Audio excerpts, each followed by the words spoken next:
for us, it's not if you build it, he will come. It's if you don't prepare and you read the Wikipedia and you try to do it right, the words will come.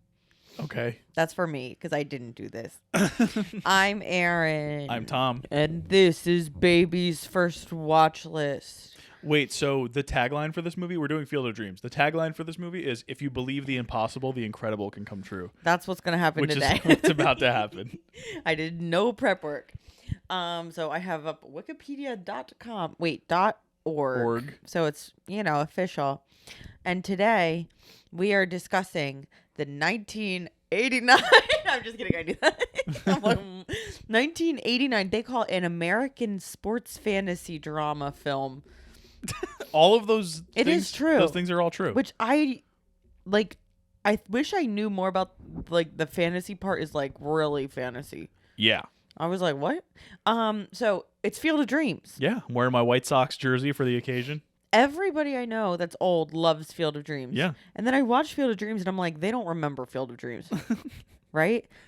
I mean, I don't think they remember the part where they drive to Minnesota and then he basically abducts the author to go to the Fenway Park. Spoilers, you're going to get to the plot summary, but there's some strange stuff happening in this movie. It's a very strange movie.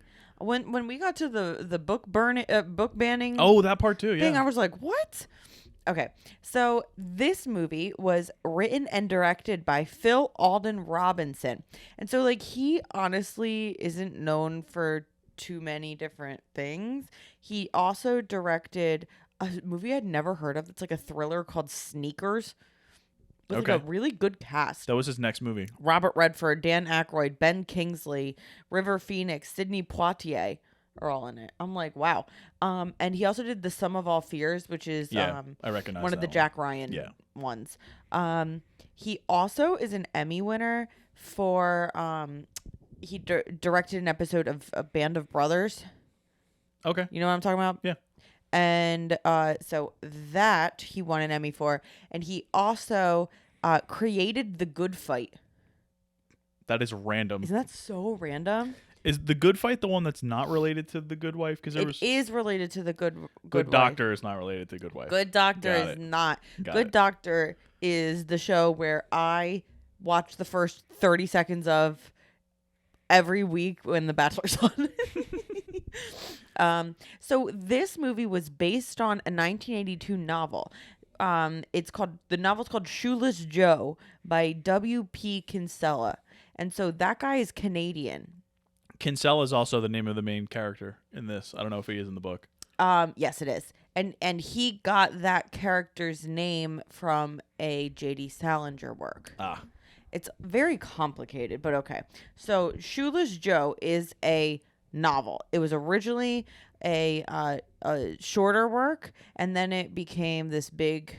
They call it a magical realist novel, which that's really what Field of Dreams is. It's a magical realism movie. Yeah, sure. And With I'm sports. with 7 minutes of sports. Yeah. Sports aren't the point. No, they really aren't. So this book was originally a short story, and the short story had a really long title. Shoeless Joe Jackson Comes to Iowa. And so then it expanded it. Guess where he was in college, post-grad, when he expanded it into a novel. Guess where? Yeah, guess where? TCNJ? University of Iowa.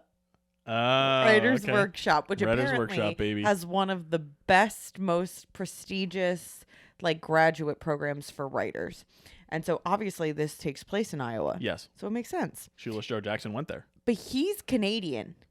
I just find it kind of funny that the author of oh my God, it's one of the biggest it became one of the biggest American movies is not American. His work often concerned baseball, First Nations people, and Canadian culture. Yeah. Interesting, right? Yeah. So the novel actually, you told me when we were watching it, in the movie they kidnap a fake author. Yes.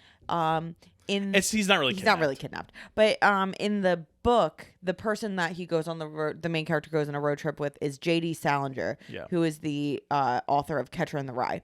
Like, kind of a Notoriously reclusive. and litigious. Yes. And so this guy just put him in the book, and then J.D. Salinger was like, I swear, if you put me in this movie, Say my name, I dare you. say my name, I'm gonna sue you. So he was like, all right, I guess I'm not going to. And then later on, the guy was like, well, like, I'm not really inspired by him anyway. Why did you put him in there then? Jeez. Like, I'm so confused. So yeah.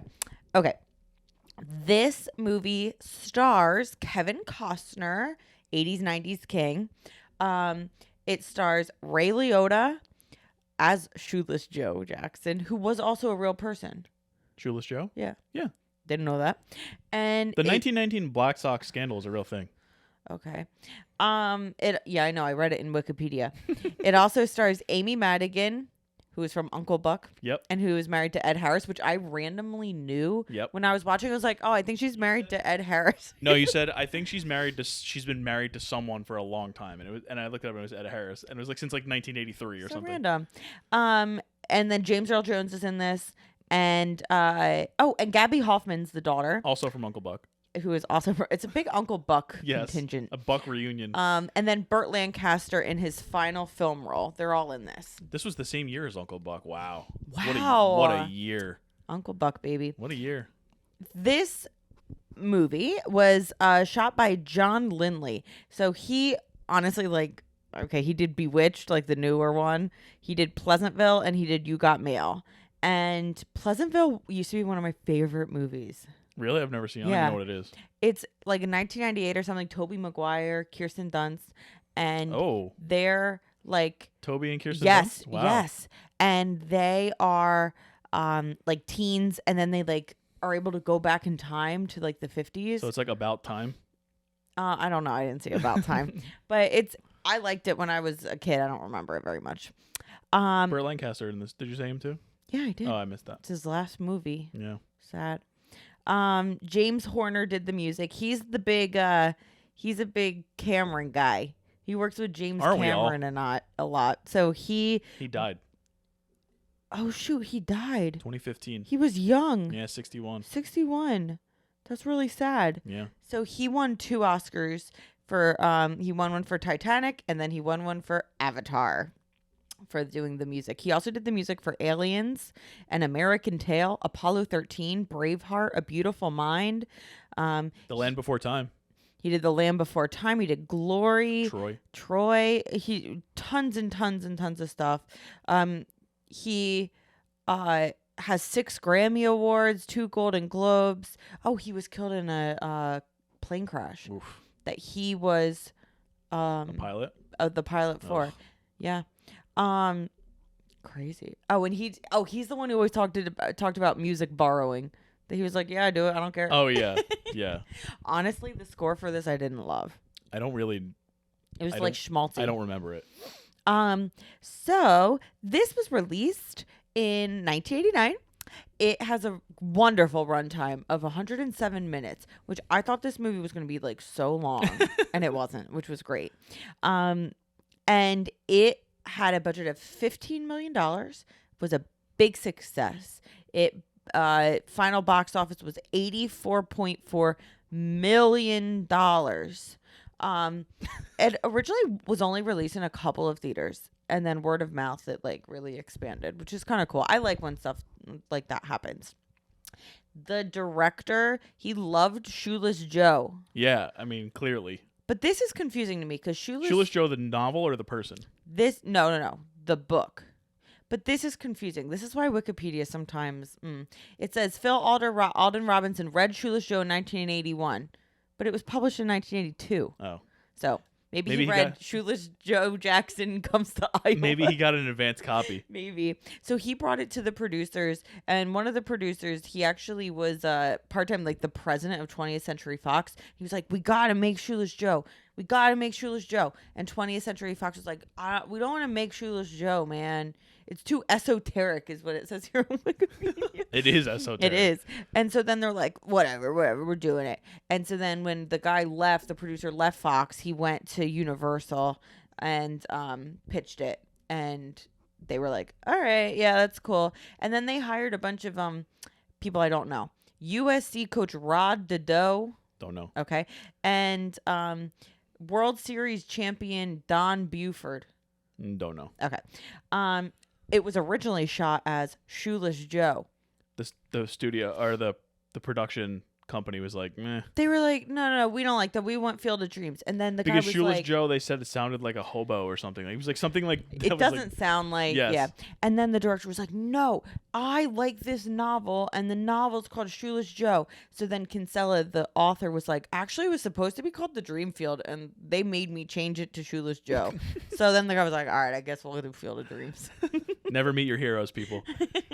So they were like, we don't want Kevin Costner because he just did Bull Durham, which is a baseball movie. And they're like, no more baseball.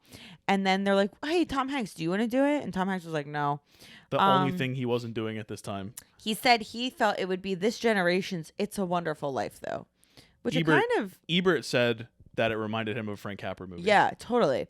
And then Costner's like, all right, I'll do it, though. And they tried to get Jimmy Stewart to play the Burt Lancaster role. Yep. And he said, no, thank you. He was like, I haven't acted in a decade. I'm good. Yeah. This was weird to me too. Okay. So Shoeless Joe, to me, Ray Liotta plays him as if he's the most boring person that's ever lived. Like Shoeless Joe's like, I'm Shoeless Joe. This is like the This is like the anti-Ray Liotta role. Like think of him in Many Saints of Newark, the first version of him in that. Yeah. The dad or whatever. Yeah. He was nuts. Okay. So this is why this paragraph is very confusing to me. So originally, the writer envisioned Shoeless Joe as being played by an actor in his 40s, someone who would be older than Costner, could be like a father surrogate figure, which I'm like, oh, that's kind of like, Makes I get sense that. with the theme, yeah. And then Robinson thought that Ray Liotta would be a better fit for the part because he had the sense of danger and ambiguity which Robinson wanted in the character. I could see some ambiguity because it's like, what are you doing? But there's no danger in this character. There's no danger. The guy's like, hey, you want, can I play in your field? Hey, rookie. Hey, you were good. Hey, oh yeah, he goes, hey, rookie, you were good. Danger, baby. I'm just like, that doesn't make sense. Now, Ray Liotta, if you're thinking about him, like, yeah, he is a dangerous... On paper, but, like, he didn't play it that way. Not even a little bit. And it's not even he didn't play that way. It wasn't written that way. Presumably, yeah. It said, you were good. Yeah. This was before Goodfellas. Yeah. Was Ray Liotta famous before then? I don't know. I feel like he was known, maybe, from, like, random stuff, but... So, yeah, they filmed... a lot of it right before Goodfellas. Yeah. They filmed a lot of this movie in Iowa. And they did, instead of Minnesota, they shot in Illinois for the Minnesota scenes, and then they had 1 week in Boston for obviously Fenway Park. Liotta, can I interrupt? Yep. Liotta was already a Golden Globe nominee. 1983's The Lonely 1986 is Something Wild. His film debut was 1983's The Lonely Lady. Okay. He was nominated for Best Supporting Actor at the Globes. That's interesting. So, yeah, the field itself was done in a farm in Iowa, and it stayed up, which is pretty cool. And so now, every year, they have a series that's... They did it twice. It's pretty Do you want me to talk about that now? Because I have that like sort of for trivia. No, but we're going to do it for trivia. I think for Tom's top 5 trivia. Yeah. This is kind of cool. So James Horner obviously did the music, but they originally wanted Leonard Bernstein. Oh, wow. Yeah, and he was like, I'm overbooked, bro. Yeah. He was like, I'm not doing this weird baseball movie. Exactly. And so it was released in April 1989, which is a little bit before we were born. Yeah, a couple years. It's weird when stuff happens before we're born. Yeah. And then it became like it was gradually released to more screens, and so they wanted it to be like everywhere in time for the summer blockbusters. And then it played until December, which is like a really long time. It has a Rotten Tomatoes approval rating of 88%, which, yeah, that's about right, I think. But like Ebert gave it a 4 out of 4. He did. Thumbs up. I'm like, wow. Audiences surveyed by CinemaScore gave it an A. And I'm just like, okay. Movies were different back then. I'm not saying I didn't like this movie. I liked No, it. but I mean like the weird structure of it. Yeah. I was just like, And like the random stuff that this is happens. so much weirder than I thought. We'll talk more about that, Okay. I think. So it was nominated for 3 Oscars: Best Picture, Best Adapted Screenplay, and Best Original Score. It did not win any of them. Do you know what won? In 89? Yeah. I don't. It was Driving Miss Daisy. Okay. So, yeah. But it was nominated for like a whole bunch of awards, which is kind of What cool. else was up that year? My Left Foot. Yeah. Dead Poet Society and Born on the 4th of July. Kind of good movies, though. Like, it's... Yeah, I haven't seen Born. I haven't seen Driving Miss Daisy. Haven't seen My Left Foot, but heard of them all. Yeah. My Left Foot, that's my life right now. In 2017, the Library of Congress, of course, picked this to be like the National Film Registry. Like every movie that It's we like- talk about, yeah, I know, coincidentally. Yeah. How is that the case? That's so weird. And so under Legacy, they, you know, it's a big deal. People visit the place. They love it. And then, oh, yeah. Now it's owned by one of the MLB veteran, Frank Thomas, the Big Hurt. Got his jersey on right now. He is the like primary, like he owns it. Didn't know that. I didn't know it until right this Backyard second. Baseball 2001 legend. He Frank Thomas? okay, yeah. I always put him as my pitcher. Apparently, he's not a pitcher. No, he was a slugging first baseman and like I think he was an outfielder He too was at one point. excellent as my pitcher. Every single like people I did. He has like 500 home runs. Well, and then he'd be like, "I'm the Big Hurt." Yep. Aw, he was so cute. That I loved Backyard Baseball so much. I did too. Who was your favorite to use? Who was your favorite? Was it? Oh is it well, you Pablo? always pick Pablo Sanchez. He was great, but I was like, I felt like overkill. I didn't you know- care. I wanted the best team. Well, He true. was fast. I had Cal Ripken a lot. He was really good. I always picked Frank Thomas. I always Derek Jeter, I always picked. and I always picked Ken Griffey Jr. I love Ken Griffey Jr. I'm a Yankees fan. Fortunately or unfortunately, Ken Griffey Jr. is my favorite non-Yankee of all time. He was the coolest guy ever. I always picked him. He just had the best swing of all time. But I didn't watch baseball, so I also picked Frank Thomas because he was so cute. Yeah. And so I was like, I'll make him pitcher. Yeah. But apparently he's not a pitcher. And then I would be like, oh, I'm gonna win, and then I would win the whole season. Yeah. That was like the only sports game I ever played. Backyard football was also really good. I had that. And I didn't like it. I only liked 2001 Backyard Baseball. Brett Favre was on the cover of Backyard Football 02. Well, not everything has to age well. So yes, like I said, the MLB is involved with the Field of Dreams now. And this is interesting. In 2021, there was an announcement that Michael Schur, who did The Office, Parks and Rec, Brooklyn Nine-Nine, The Good Place, all that kind of stuff. He was going to develop a Primo. TV series. Oh, yeah, for Peacock. And then it was like, oh, no, it's not actually moving forward. So now they're shopping the project elsewhere. But it's definitely a movie that, like, old people love. But probably haven't seen in a long time. Like, seriously. So that's Field of Dreams. That was not very organized. It's okay. That was just me going through the Wikipedia. If you believe the impossible, the incredible can come true. I did it. Are you ready for the plot summary? I don't think so. All right. Well, strap in, people. This one is a doozy. All right. We start with a narration by a man named Ray Kinsella, played by Kevin Costner. Ray is a novice farmer who lives in rural Iowa with his wife, Annie, played by Amy Madigan, and their young daughter, Karen, played by Gabby Hoffman. Ray's late father, John, loved baseball, and more specifically, the Chicago White Sox. And Shoeless Joe Jackson, who was a player who was, among others, among his entire team, banned from baseball for his part in the 1919 Black Sox scandal, which was where a notorious gangster, Arnold Rothstein, he was played by Michael Stuhlbarg in Boardwalk Empire. Oh, I love Michael Stuhlbarg. He basically paid off all the players to throw the series in order to because he had money on the other side. So he was bribing the players and they lost on purpose, and they found out everybody on the team, I think, was banned from baseball, including Shoeless Joe. there's a debate as to whether Shoeless Joe is actually involved. His batting average in that World Series was higher than his career batting average. He'd made no errors. He played really well. But he did accept $5,000. He got paid $5,000. So he was banned. Never played another game after. I don't know when they found it out. But yeah, so it was like a huge major thing. It's called the Black Sox scandal. It's notorious if you're a fan of baseball. I had no idea this existed, and I'm a huge Backyard Baseball 2001 fan. Exactly. So Ray's father, John, loved the 1919 Chicago White Sox. Devastated him. Yes. Ray's father was worn down by life, and this kind of took its toll on Ray growing up. So that's the beginning of our little intro. Adult Ray is walking through the cornfield on his property, and he hears a voice repeatedly whisper, "If you build it, he will come." That's creepy. Go over and over again. And he's like, Who said that?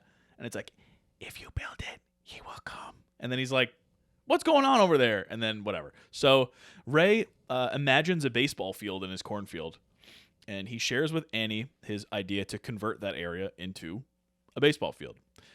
Annie is skeptical, but she tells him to follow his vision. So this basically risks losing their entire property because they're getting rid of the money they could be making with cultivating corn and putting a random baseball field in the middle of Iowa. Ray works on the field for a little while, and neighbors stop along the road. They're heckling him and all that, but he does end up completing the baseball field. Ray watches and waits all year to see something happen, through the winter, through the spring, and nothing does. But one random night the following summer, who shows up but Shoeless Joe Jackson himself, played by Ray Liotta, despite having died decades earlier. He's a ghost. I think he died in 1951. Ghost man. Yeah. So no one seems to be existentially horrified by this. And Ray actually plays catch with Joe. Shoeless Joe. More like aliveless Joe. What? Instead of being shoeless, he's aliveless. Lifeless? That's probably better. When they're done, Joe walks off into the cornfields and he disappears. A few days later, several deceased ball players from the 1919 Chicago White Sox begin practicing and playing on the field. They're like, "Hey, buddy, I'll." You know what? We probably should have known this movie was going to take some turns because, like, it's just accepted that the 1919 White Sox are just playing on this field in Iowa. I'm surprised that I didn't think of it like, oh, this is going to be weird because it's like there's already ghosts and it's kind of funny with it's just like old timey baseball people. Yeah, Ed O'Neill is there from. I kind of love that. Modern Honestly, Family I love that a movie like this. That's like this a classic. Yeah. Like American dad movie. It's just super hokey. Weird. Yeah. Annie's brother Mark shows up to the house, although no idea it was her brother.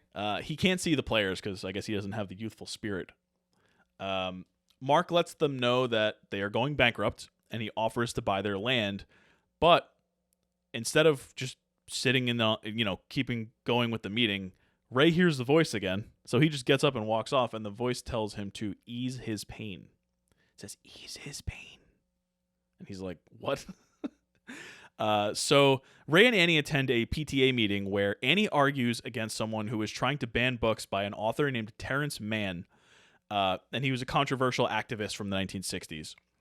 Ray deduces the voice that said ease his pain was referring to Mann. Like, why would he think that? Who had named one of his characters John Kinsella and had once professed a childhood dream of playing for the Brooklyn Dodgers. So he was like, okay, he named, my dad has the same name as his character, and this guy likes baseball. So that has to be him. Weird. And he's sort of a recluse, so I guess he thinks he's in pain, whatever. So Ray and Annie that night have identical dreams about Ray and Mann attending a game at Fenway Park. If I had the same dream, I would not tell you. You wouldn't tell me. So Ray heads to Boston to find Mann. Mann, played by James Earl Jones, has become a disenchanted recluse, as I noted, though he agrees to attend one game at Fenway Park. Which is also why would he do that? There, Ray hears the voice again, and it urges him to go the distance. There, they spend $7 on 2 hot dogs and 2 beers. Unreal. Unbelievable. Ray sees statistics on the scoreboard for a player named Archie Moonlight Graham, who played one game for the New York Giants in 1922, but never got to bat. We love Doc Graham. Spoilers. Man also admits to hearing the voice and seeing the scoreboard.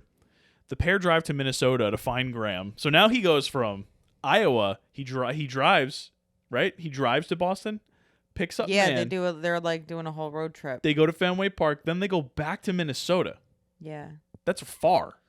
Yeah. A lot of miles. I drove from New Jersey to Minnesota once. Long time. We stopped at Notre Dame. Meanwhile, this guy his farm is hemorrhaging money. Yeah. His family's about to be thrown out. If I'm the wife, I'm like, what are we doing here? Yeah, seriously. So Ray and Man discover that Graham, who ended up a physician, had died years prior. So Ray starts to research Graham, and his obituary said he was a beloved and charitable doctor, but makes no mention of his baseball career. And then they talk to people in the town. They're all like, his wife loved blue hats. What? It's like, oh my God, he loved buying blue hats for his wife. Those people, there was a real Archie Graham, and those people were people that knew the real Archie Graham. Like his wife, you got to buy the blue hats. There's no blue hats in town because he bought them all. Then they opened up his closet. It's just filled with blue hats. That's like an I think you should leave sketch. It's really like what? Suddenly, Ray finds himself in 1972. He steps outside of the hotel room and he's in 1972. Yep. It's like The Godfather out now. And he's like, what? Yeah. And then they're like, it's 1972. Yeah. Meanwhile, so he meets an elderly Graham, played by Burt Lancaster, just walking down the street. And he tells Ray that he feels his calling in life was medicine, not sports. During the drive with Man back to Iowa, Ray picks up a young hitchhiker named, you guessed it, Archie Graham, who is looking for a baseball team to join. He's like, I'm a ghost. Yeah. Ray later tells Man that his father dreamed of being a baseball player and then tried to make him pick up the sport instead, and so he was kind of resentful and didn't really Daddy embrace issues. it. The whole theme of this movie is daddy issues. Yeah, but this idiot doesn't realize it the entire time. No, yeah, Kevin Costner's like, wait, who? Wait, this is about Shoeless Joe Jackson. Wait, no, this is about Terrence. It's like, no, it's about your dad. I said it like second one, second three of the movie. I'm like, all right, it's all about his dad. At 14, after reading one of Man's books, Ray stopped playing catch with his father, and they became estranged after he mocked his father for having, quote, a hero who was a criminal. And he was like, why'd you say that? And Ray was like, because I was 14. Like, Ray admits that his greatest regret is that his father died before they could reconcile. Arriving at the farm, they see various all-star players have arrived, fielding a second team. It's like plot device after plot device. A game is played, and Graham finally gets his turn at bat, hitting a sacrifice fly to right field. The next morning, Annie's brother Mark returns, demanding that Ray sell the farm or the bank will foreclose. Again, this guy, he's got to make some money. He's got to bring some income into this house. Karen, his daughter, insists that people will pay to watch ball games, and Man agrees, saying that people will come to relive their childhood innocence. When Mark gets irritated because he still can't see any of the players on the field, he scuffles with Ray and they accidentally knock Karen off the bleachers. Graham, despite knowing that once he steps off the field he will be unable to return, saves her. She's She's he choking doesn't even on a care hot because dog. let's face it, he didn't even care about baseball. Right. So But he's like, okay. Well, he said that all he wanted to do was get the ball out of the infield, and that's what he did. yeah, so he did it. So he's Yeah. like, all right, cool, I'll go back. Having become old Doc Graham again once he crossed, I guess, the foul line, he reassures Ray that he has no regrets. And also, Karen was choking on a hot dog. Yes. As he heads back toward the cornfield, he is commended by the other players, and before he can disappear into the corn, Shoeless Joe calls out, Hey, rookie, you did good. Graham stops and turns to Shoeless Joe, who deliberately tells him, You were good. Oh, yeah, you were good. He didn't say it like you were good. He said, you were were good. Doc Graham's eyes shine with tears before he smiles, turns back toward the corn, and disappears into it. Like, I would not eat this corn. Suddenly, Mark also can see the players now and urges Ray to keep the farm. Yeah, big switch. Shoeless Joe invites Man to enter the corn, and Man accepts, Yeah, I'm like, what? disappearing into it. Yeah, James Earl Jones is like, I'm out. Yeah, I did my time. Ray is angry at not being invited into the corn, but Shoeless Joe rebukes him, glancing toward the catcher at home plate, saying, If you build it, he will come. Like, come on, Ray, figure it out. When the catcher removes his mask, Ray recognizes him as his father as a young man. Ray realizes that ease his pain referred to his own regrets. Ray introduces John to his wife and daughter who had never met him, initially without referring to him as his father. As John begins to head towards the cornfield, Ray, calling him Dad, asks if he wants to have a Hey, catch. Dad, you want to have a catch? John gladly accepts as hundreds of cars are seen approaching the field, fulfilling the prophecy that people will come to watch baseball. That may be the last time people came to watch baseball. Field of Dreams. Field of Dreams. Wow, what a great Credits roll. summary. I actually really like the ending. I did too. I really liked the movie, actually. I thought it was fun. I don't know. Different. I don't know. It was different. I don't know if I liked it, but I liked it. I don't know if I loved it. Anyway, okay, I don't have a ton of questions. I don't either. I have a couple. But I do have some comments. Sure. Okay. So my first one is, I said the porch swing that they have in the Iowa house is goals. Yeah. I love a porch swing. When we drove past and when we went to Haddonfield and we drove, there were like a million porch swings. Yeah. And I'm like, oh, I want a porch swing so bad. That's why John Carpenter set Halloween there.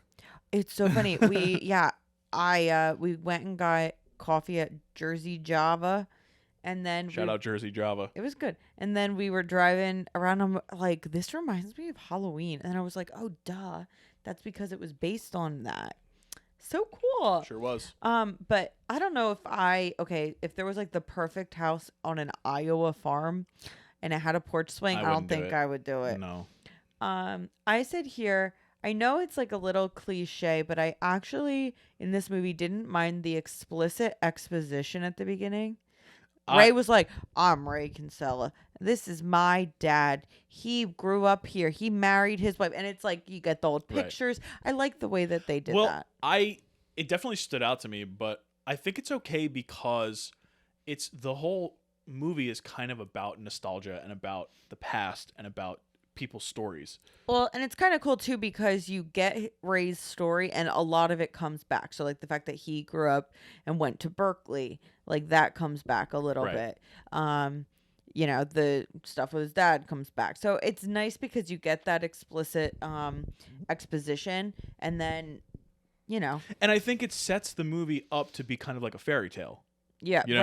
Right. Which ties in with all the other crazy stuff that's going on here. And it sort of excuses the fact that there's absolutely no logic by any of the characters. Right, exactly. That magical realism. Okay, so I said here, men will build a baseball field in a cornfield in Iowa and have a pickup game with a ghost pro player that's a stand-in for his complicated relationship with his late father instead of going to therapy. It's true. That's the entire movie. That's the movie. That's like even before the trips around the country too. I wrote that like really early in the movie. Yeah. I'm just like, Ray, you just gotta talk it out, bruh. Yeah. Like it's about your dad. Yeah. Figure it out. I don't know if they had therapists in Iowa in 1989. And then the wife is like, oh my God. Like she's kind of like quirky. Like she reminds me of Meg Ryan in Top Gun. Just like, oh just my God, so over the top. Like, chill out. And she's just like, yeah, totally. Like you can ruin my life. Yeah, you can risk getting me and your daughter thrown out in the street, basically. It's wild. Yeah. Okay, so here's my first question. Why was Kevin Costner the guy in the late 80s and early 90s? Honestly and truly, I must say, I kind of don't get it. Well, I think that we don't get it because we grew up after that, and he's not really around it. Like he doesn't do that. He's He in did, Yellowstone, but not anymore. Well, but like that was his first like big thing in how long? Like certain people from this era have lasted. Tom Hanks has lasted. You know, Denzel Washington has lasted. There's people that have been around. Lawrence Fishburne. We just did a Fishburne movie from the early 90s. So like these people are Pacino, De Niro. Like these guys were around doing stuff through Meryl Streep, through the time we were growing up and watching movies. Costner kind of wasn't. So like he's sort of a product of his era. Well, why was he though? Like why was he the guy? I don't know. He's a good-looking guy. He's charismatic. Is he? Maybe not in this, but he was like, I'm going to build that. And then Shoeless Joe was like, well, listen, good job. He was way more charismatic than Leota was in this movie. Leota was literally like, oh my God, wait, it's my line? Yeah, right. Costner, I don't know. I haven't I'm not too well versed in his filmography. I have to see at Waterworld. large. Waterworld. And did you say he won an Oscar for Dances with Wolves? He won for directing, and he was right. and he won for like it was Best Picture, so he won for that too. So I think he was a producer. The Bodyguard. Oh yeah, Bodyguard. I don't know. I think that maybe it's that his characters never really evolved. His acting style never really evolved. Whereas like if you look at a Tom Hanks movie from back then, like if you look at Big, it's different from Bridge of Spies or something like that, or The Post. You know, like Hanks kind of, I would say the last like 20 years kind of is like a lot of his characters, except for Elvis, are like pretty similar. Love Elvis. But he adapted throughout the eras, and I don't know if Costner did or if he wanted to or just decided like I don't care, you know. Yeah. But I think it's because, you know, we grew up with a lot of these people that are still acting and are doing more. So I don't know if we get it. Yeah. We might want to have a guest on for a Costner movie. Old. Yeah, and just to say maybe there's something that we don't pick up on. Okay. Because I agree with you. He doesn't do that much for me, but maybe we should watch like The Bodyguard. I want to. Bodyguard. Yeah, we should put that on the Bull list. Durham, The Untouchables, like all these are. I watched The Untouchables, but I don't really remember it. I would have to rewatch. Is that a cowboy movie? No, it's about the what is it? For Elliot Ness and when they're taking down Al Capone. Oh, that's interesting. Yeah, De Niro is Al Capone. Oh, cool. Yeah, and it's Brian De Palma was the director. Mm-hmm. Andy Garcia's in it. There's a lot of it's good. It's really good. Sean Connery, I think, is in it. Men, all men. Yeah, I mean, it was a 1987 movie about Al Capone. Okay. I sit here. I know this score's a little over the top, but I will say there were a lot of like quiet night scenes where it was just like very quiet and calm, and you just hear crickets. Mm-hmm. That felt really on point for me. Calm app vibes. Okay. First of all, I love meditation.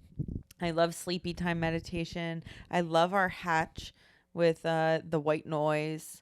And so this was very that for me, but I feel like that's good because it's that type of movie. Yeah, and I think the movie's quiet parts were its best parts. Yeah. Like the part at the end with him and his dad where they're just out on the baseball field just throwing the ball. Like there's no, I mean he's a ghost, but like there's no like craziness, there's no like completely illogical actions going on. Right. It's just a guy and his dad playing way too late playing Do you catch. think so many boomer guys cried in the movie theater? If we did, they wouldn't tell us. Or if they did, they wouldn't tell us. That's funny. I said that I like the way the movie's filmed too. It's very bright and clear. Yeah. A lot of sky. Well, that's also you mean the cinema, the shots and everything? Yeah. So I was gonna say the quality's obviously been like I don't know if you would say restored, but it's definitely remastered. Yeah, remastered. Yeah. Yeah. I said I'm shook by the book banning scene in the school board. I'm like, wait, this could have been filmed like literally today. Yeah. It's wild. Yeah. And the way that it like the actual words in the scene itself, copy and paste. Oh yeah. It's crazy. Yeah. Ugh. Well, it also reminded me of a not actually the Parks and Rec town hall scenes have ruined town hall scenes for me and everything else because those are so good. So over the top. And so over the top. But this was a pretty good one. It was I found it to be very intriguing and engaging. The only thing I didn't like about it, because Parks and Rec did this so well, was that people weren't just yelling and talking over each other. Like they were letting this person talk, then this person talk, then this person talk. And like that's kind of not how it happened in Parks and Rec, and I loved those so much. So but it was a good scene. Yeah, I thought even if I was like, why are we? That was the first time in this movie I was just like, this is strange. Yeah. Okay, my one question that kind of expands outward from this movie is this movie. Like I said, I thought we were getting a straight like sports movie. Where it's like, oh, a little nostalgia, like, oh, it's all American. I thought that Costner was like going to play baseball. Yeah, exactly. And it's very much not like that. Not at all. It's got that magical realism. It takes a lot of left turns. It's somehow both like sentimental but also off the wall. And also like kind of like nihilistic a little bit. It's Yeah. weird. It's weird. Yeah. So I liked that about it, but I was shocked Yeah. when I was watching it. Yeah. Just like, wow, this is way different than I thought. Are there any movies that you've seen that are weirder than you expected, or maybe just different than you expected? When you told me this, you said weird. So I said weird. I went with movies that are a little bit weird. And I don't really watch trailers. I don't really do much in terms of researching movies before I watch them. Mm-hmm. At least like looking at them on screen. Like I'll go to a Wikipedia page and kind of like look at the production or whatever. Yeah. I won't read the plot summary, but so some of these you might be like, oh yeah, of course that was like that, but I didn't. The first one I wrote down was Soul. Yeah. I thought that was going to be a movie, a Pixar movie about, this guy who was Love of music. loving music, but it took this whole turn into like the afterlife and like it was weird. And I think that it didn't hit me. I didn't love Soul. And I think it didn't hit me because I was like, this is like so over the top and esoteric that it was too much going on. Like there's a simple story there that I think is a perfect story. Mm-hmm. But I think on rewatch I might like it more because I'm ready for it. Right. So that was one. One, just a quick one, was Pig. Yeah. Nicolas Cage. So if you haven't seen it, That's a good one. the story is that Nicolas Cage he like lives in the woods and he has a truffle pig who like finds some truffles and all that, and the pig gets stolen. And so the movie is him trying to find his pig, and like you hear that and you're like, this is like John Wick. Nick Cage is going to go crazy, but it's not. It's a No. slower sort of thoughtful Yeah. meditation on like mistakes and regrets and all that. Yeah. And it's an excellent movie, and it's a top flight Nicolas Cage movie for sure, a performance especially. And I'm a Cage head. So, but yeah, so that's one of them.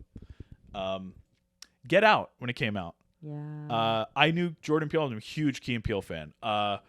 Didn't think he had that in him.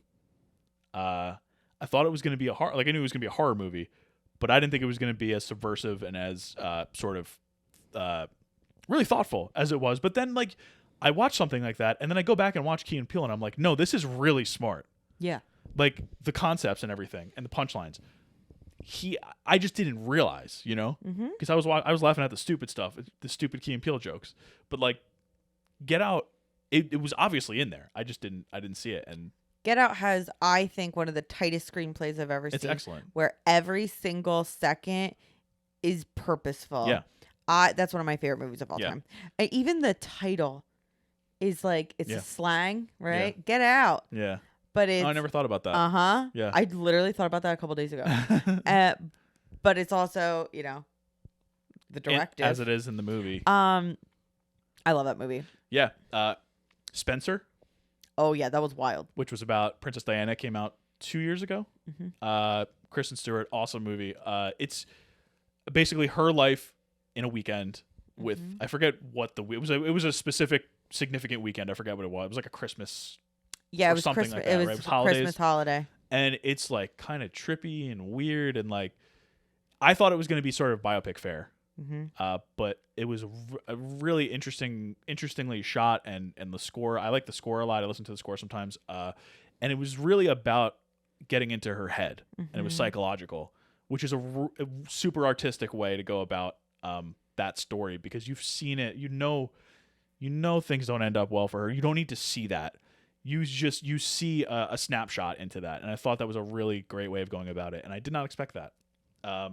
These are really good answers. I have a couple more. We've already talked about it. Who Framed Roger Rabbit? Yeah. Way more off the wall than I thought it was going to be. Noir, cursing, like the whole thing. Yeah. So that's one of them. I have one more, and then I have two bad ones. Okay. My other good one is After Hours. Yeah. So it's Martin Scorsese from 1986 or something, or 85. Yeah. And it was a little bit after Taxi Driver, a little bit after Raging Bull. So you're like, he's kind of got a type of movie. Mm-hmm. He had just done The King of Comedy, which I haven't seen, and I think it's sort of like a black comedy. Mm-hmm. But After Hours is like a small, tiny little movie. There's like 10 people in the cast. It's about a guy who works in an office, and he's just trying to get home at night, and he just keeps getting sidetracked, and like he's in Soho, and like he gets like just misdirected, and it's strange. It's like kind of surrealist, and it's like a rat in a maze kind of thing. Yeah. And it's like he just can't get home. And there's like the cast is strange for a Scorsese movie. It's Cheech and Chong are in it, Terry Garr, Catherine O'Hara. It's like all these people who are not. And the main guy is the main guy in After Hours. What the hell is his name? He's known for After Hours, I believe. Griffin Dunn. Mm-hmm. And the movie is just it's you're used to the big epic scope of Scorsese movies, and this is the total opposite of that. Mm-hmm. And I thought it was really, really great. And now the two bad ones, Ad Astra. Oh, I hated that movie. Which I thought was going to be which is another Daddy Issues movie. Yeah, very much so. I thought that was going to be a good space movie, and it wasn't. I don't really have anything else to say. Literally, it's just Brad Pitt I thought the going script was like, terrible. "What is life? Yeah. Is it me? Yeah. Is it you?" I'm like, ew. And there was like a monkey, which was kind of cool in space. Yeah, there was a monkey in space. And the other bad one is The Reader. Oh, that was awful. Yeah, we've talked about that. I wouldn't even say that's weird. I would just say that's not good. It took a weird turn. It took a really weird turn. Yeah, but it's offensive. So those are my unexpectedly weird movies. Good job. I have two. My one was Adaptation. I thought about that one too. Which I shouldn't have, because of Charlie Kaufman. It's Charlie Kaufman, so I should have known it was weird. But I Spike thought Jonze was the director. Yeah. Yeah. Who? Spike Jonze? No. But I was like, okay, it's Nicolas Cage, who I'm like, oh, national treasure, and Meryl Streep. So I'm like, okay, it's these like really famous actors who are, prestigious, whatever. Nicolas Cage is a national treasure. He is a national treasure. And it was wild. I had to think the whole time. Yeah. We watched it on the Amtrak on our honeymoon. We did. And I loved it. But it was way crazier than I thought. Yeah. Very meta. And then the other one is Uncut Gems. Thought about that one too. Uncut Gems. Yeah. What I love about Uncut Gems is many things. Yeah. I love that it is extremely period piece 2012. That's my favorite thing about it. Yeah. My favorite thing about the movie is that it is a period piece for 2012. There's nothing better than that in my life. Well, they did it because they wanted a basketball player. Obviously, they got Kevin Garnett, who was playing for the Celtics at the time.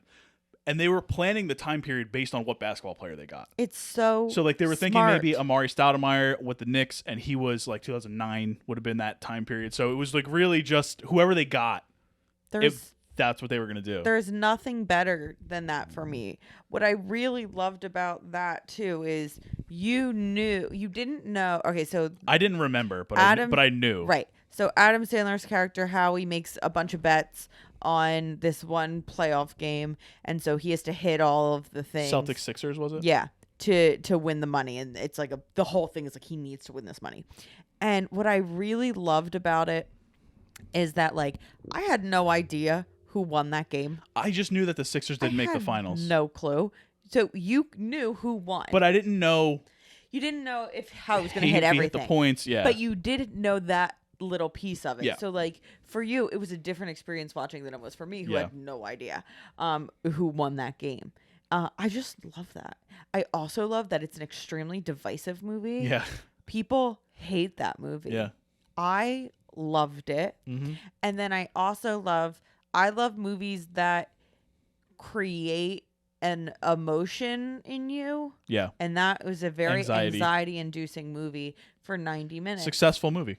I also really like that there are very distinctive side characters that are strange. Oh my God, yeah. There's nothing better Wayne than Diamond, that. the helicopter guy. Even the two brothers. Even what's her name in it? Julia Fox? Yeah. Yeah. Even Julia Fox, she's such a character. Yeah. Eric Bogosian, the guy, his brother-in-law, who's chasing him for the money, is from Interview with the Vampire and Succession. Idina Menzel trying on like prom Adele Dazeem outfits from the movie or from her prom back in the day. It's wild. The wickedly talented one and only Adele Dazeem. It's a wild movie, so probably that one. Yeah, those are good. That. Okay. Oh, and do you know what else? It wasn't weirder than I thought, but it was weird. Like I didn't think I would like it. Was A Hidden Life. Yeah, Terrence Malick. So we had just watched Tree of Life by him, and that was weirder than I thought. We got to watch The New World. That's his other like really, really big one. And I hated Tree of Life, and it was way weirder than I thought. It was like the Ad Astra kind of thing, where it was like really just sort like of preachy. People doing little yeah, like asides. Yeah. It's also one of the most Strange. acclaimed movies maybe of all time. We just happen to not like Hated it. And so then when I watched A Hidden Life, which is a is it a World War II? It's like a World War II. I don't remember at this point. Someone who had to join the Nazi party and he refused. Yeah, right. And he lived in this little like beautiful village. Came out in 2019. And so it was like, okay, what's gonna happen? Yeah. And I loved it. So that was surprising to me too. It wasn't weirder than I thought, but it was definitely just one that caught you off guard. Yes. Okay. What would your reaction be to me telling you that I'm hearing voices that are telling me to build a baseball field so that a dead player can go back and play? It would not be to build the field, that's for sure. Okay. Would it be maybe like, okay, well, see if you keep hearing that voice? Or would it be like, okay, maybe you should try some medicine? Or what would the answer that's be? what it would be. Yeah, I would take that very Go talk seriously. to your therapist. Yes, exactly. It would not be, oh, okay, cool. Let's do that. Well, if we did it, I'll make the popcorn. If we did it at our place, at least I wouldn't have to be digging up corn. Yeah. And wasting all our money on, like, not only wasting our money, but also straight up losing money on all the corn. Our whole backyard would be a baseball field. That actually sounds kind of fun. Yeah. Should we do it? No, because what about the dog if next door and back of us? Oh, yeah. You don't want him being hit with home runs. No, he won't. Sorry, Hunter. It's me swinging. Don't have to worry about the home runs. If you came back to life 40 years after you died, I guess 38 years after you died. Okay. As a ghost confined to a baseball field in Iowa, what would be the first thing you said or did? I'd be like, baseball field. Why am I on random. a baseball field? Well, Shula's joke at being like, is this heaven? No, mine would be like, why am I on a baseball field? Like, we couldn't, I've been at a baseball game before, but like, we can't pick anything else. Yeah, like, why? You'd be like, why is this significant to me? Exactly. I'd be like, I don't. Where would you end up? I would probably, so if I'm thinking about like, how old am I? Like, oh, these people are probably in their like 20s, right? The players? Yeah. 20s, 30s, yeah. Yeah. So if it's my 20s, like Trader Joe's. You're just a ghost that just shows up at the Trader Joe's, but you're not like a malevolent ghost. So what you do, you just go around, you fill up your cart, and then you. Well, doesn't Trader Joe's have a rule that like if you ask to try something, they have to open it for you? That's what I do. Yeah, or you could fill up the cart. You pay at the register, and you walk out, and then you disappear like you're going into the cornfields. Do you know what I would haunt though if I had to come back? AMC Hamilton Theater 24. Right pre-pandemic, we had two very bad movie theater experiences in that exact theater with prestigious, amazing films that we love. It was Jojo Rabbit. What was the other one? Parasite. Oh yeah, Parasite. right. They just forgot about us. They and forgot never to put played the movie it. on. And then they were like, "Oh, sorry," and someone had to like leave, and we got no previews. We got no Maria Menounos. That was not even close to as bad as Jojo Rabbit, though. Jojo Rabbit. Oh God, it was like right before the pandemic. Yeah, and like a month, 2 months. Yeah, and the previous thing ends, and so we start walking in, and it smells. I thought it was throw up at first. I thought it was a different bodily fluid. fluid. I thought it was. Oh no. Or yeah, we thought it was excretion. poop. It smelled like someone had gone to the bathroom. Massively. And it smelled like it out in the hallway. And we walked, whoa! And then we had to wait like 20 minutes. Like all these people came in, they couldn't find anything. And they said they thought it was throw up.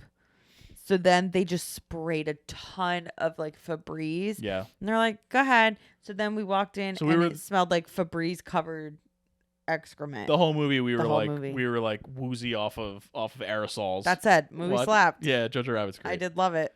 So I would probably malevolently haunt that theater. Which is no longer... It's a perfect place for haunting. Right. Because AMC Hamilton's no longer serving customers. Yeah. But it's still there. Yeah. And I would benevolently ask for them to open the guilt-free potato chips at Trader Joe's. I would haunt Trader Joe's if I But I would tell him to open the chocolate coconut almonds, of course. Remember we used to go on like little dates in college? We would go to Chipotle and then Trader Joe's and get snacks. Yeah. A lot of food. Yeah. Well, where would you come back as your ghost? Probably.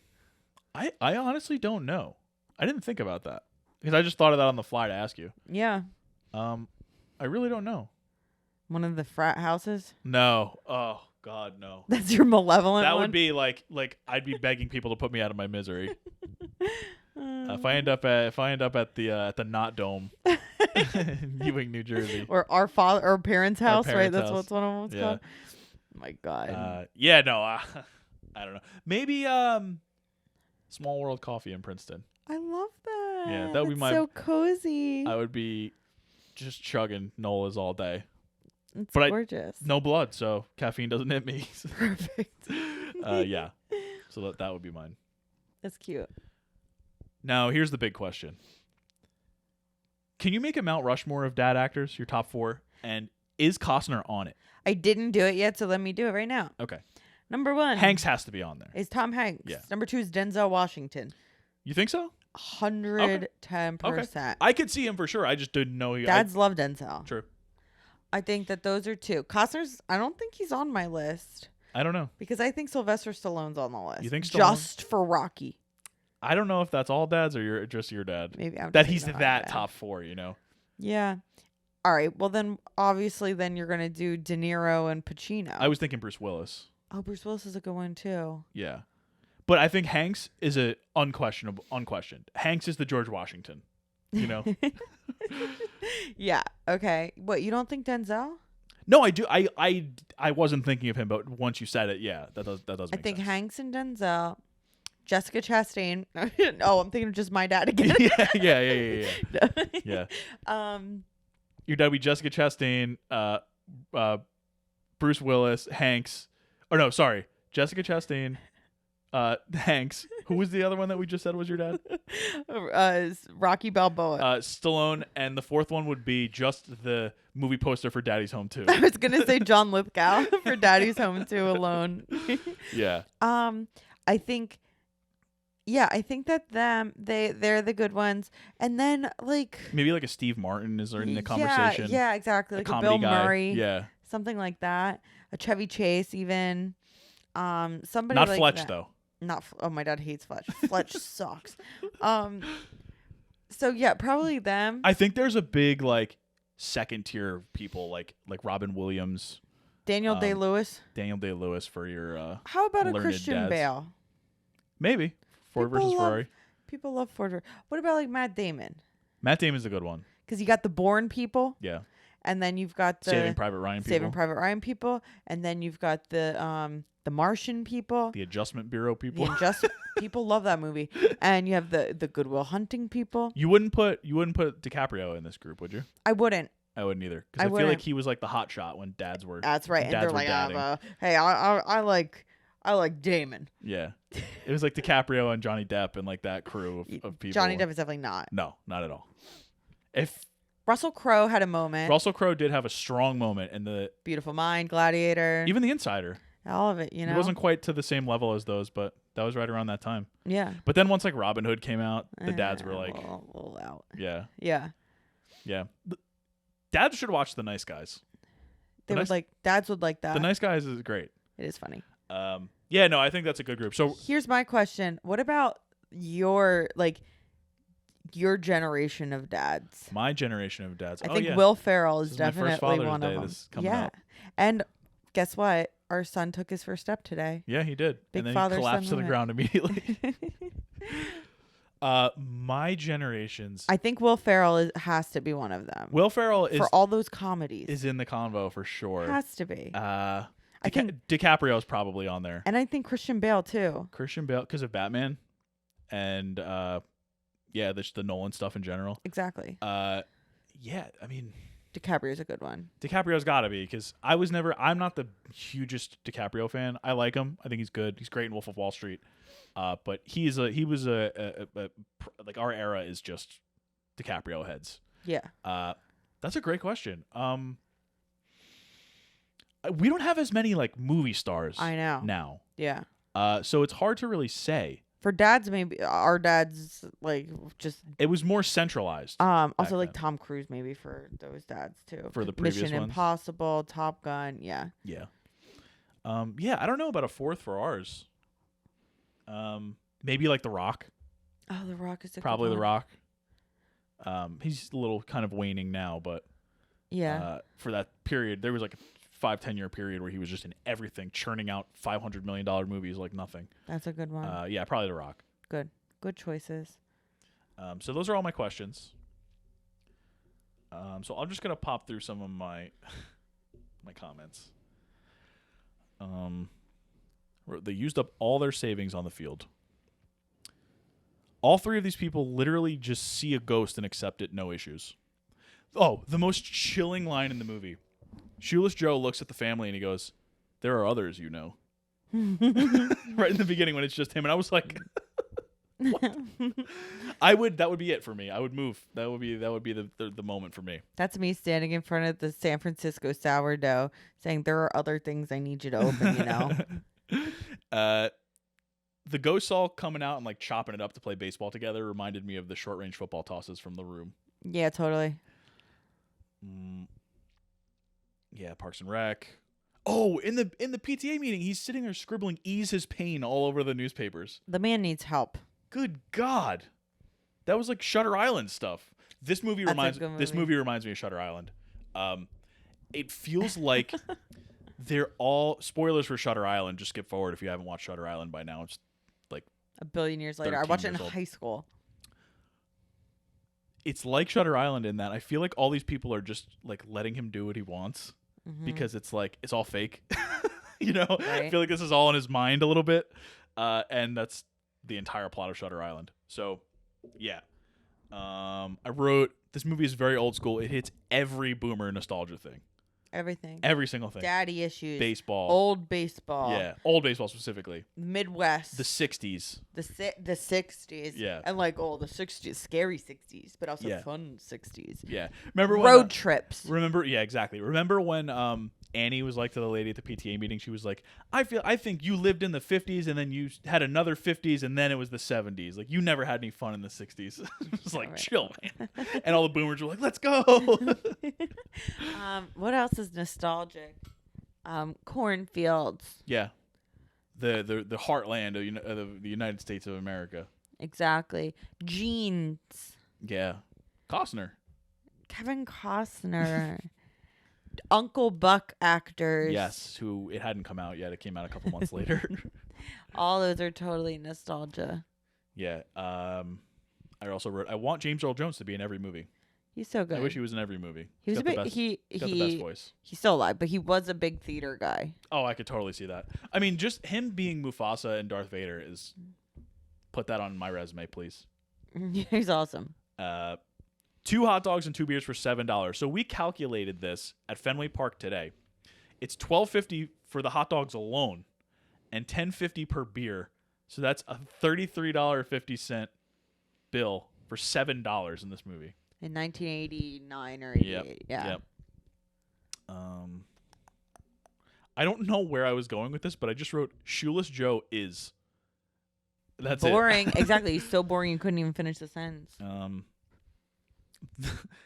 So there's a quote in this movie, and I forget if it was Ray or Annie that says it to Karen, but they say, "How are you feeling, honey?" And she just goes, "Stupid." I was like, "That's me right now. That's how I feel right now." Vibes. And then my last one was, that line of cars is insane. This movie is insane. It's good stuff.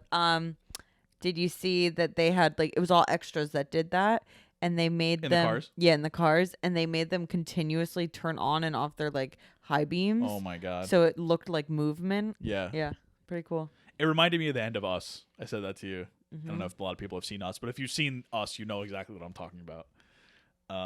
Yeah, so I'm going to hop over to some trivia. Tom's Top 5 Trivia, week 2. All right. There was an actual Archibald Moonlight Graham. The people Terrence Mann, this is what I was saying before, is interviewing in the bar were people who knew the real Doc Graham. They found out about the movie and the inclusion of him as a character, and they drove from Minnesota to Iowa, and the stories the men shared were real stories about Doc Graham. Loves blue hats. Blue hats, love them. Although his character delivers the movie's signature speech praising baseball, in real life, James Earl Jones hates baseball. That's funny. Despite this, he was another baseball enthusiast in The Sandlot 4 years later. Yes, I love that movie. Number 3, although Shoeless Joe Jackson was a left-handed hitter, producers decided to let Ray Liotta bat from his right-handed side. Liotta often had people point out the inaccuracy to him, to which he would respond, "None of the players ever came back to life either."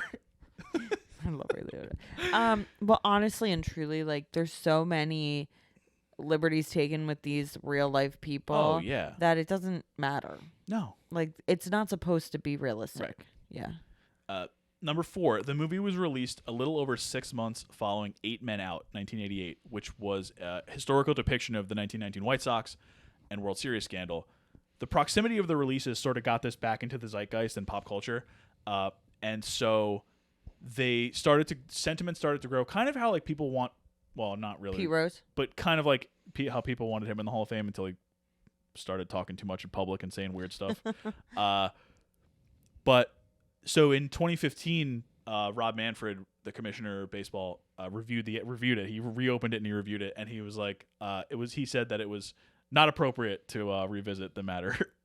So it's so interesting to me still, like, how often movies that are very similar, like multiple movies, come out the same year. Yep. That's so interesting. Like all that OJ stuff came out at the same time. Yep. There's been a few examples the Prestige of it. And The Illusionist. There was like the ones about the like president's daughters that came out. Yeah. Like all that kind of stuff. There's multiple ones at the same time. It's so weird. Yep. And finally, number 5, as Aaron alluded to, in 2021, the Chicago White Sox and the New York Yankees played a regular season game on the Major League ballpark next to the movie set in Iowa. As part of the pregame ceremonies, Kevin Costner walked onto the field through the cornfield, followed by the White Sox and the Yankees players. The White Sox won 9-8 on a 2-run walk-off home run by shortstop Tim Anderson. Anderson's was the White Sox 15th walk-off home run against the Yankees in team history, with Shoeless Joe Jackson hitting the very first. The game was also the most watched regular season MLB game since 2005. Wow. It's because no one watches baseball anymore. Right. The following year, it was played. The Field of Dreams game was played between the Cincinnati Reds, who beat the White Sox in the 1919 World Series, facing the Chicago Cubs, with the Cubs winning 4-2. This time, the movie was referenced in the pregame ceremonies by Ken Griffey Jr. asking his father, Ken Griffey Sr., if he wanted to play catch.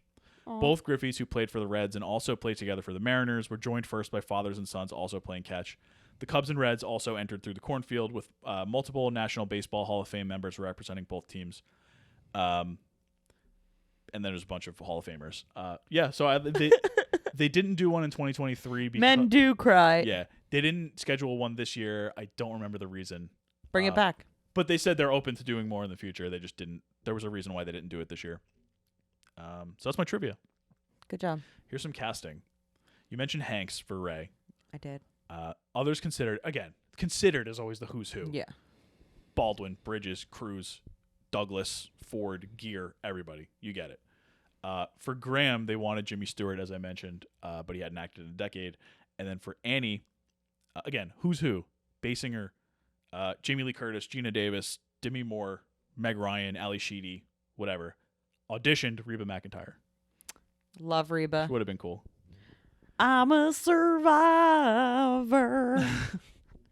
So that's casting, and then we'll just do a little bit of Ebert. 4 stars out of 4.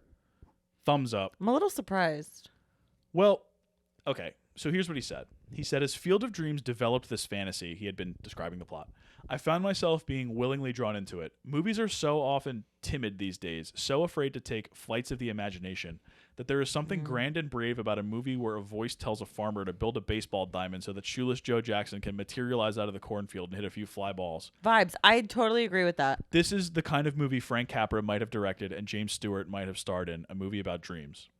Later, he says, the movie sensibly never tries to make the slightest explanation for the strange events that happen after the diamond is constructed. That's why I agree. I love that. And then he ends by saying, Field of Dreams will not appeal to Grinches and Grouches and realists. Who would that be? Who would that be talking about? It is a delicate movie, a fragile construction of one goofy fantasy after another, but it has the courage to be about exactly what it promises. If you build it, he will come. And he does. In a baseball movie named The Natural, the hero seemed almost messianic.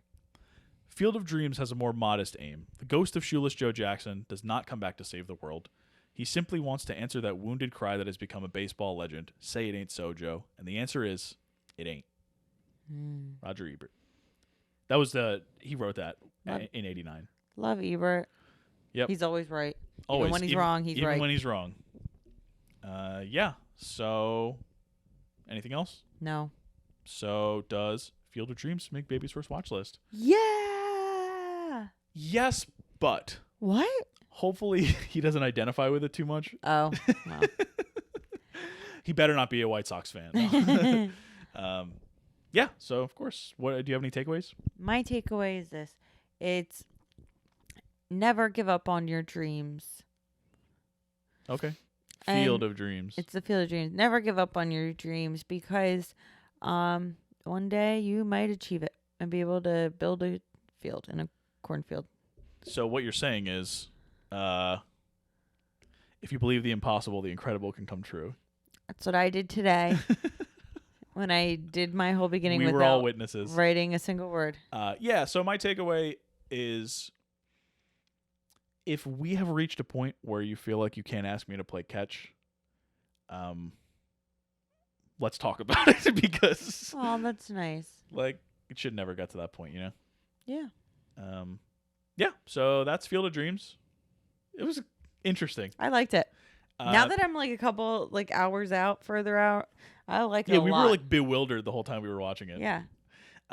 Yeah, so next week is our like Q&A retrospective type episode. It's our 1 year Baby's First Watch List anniversary.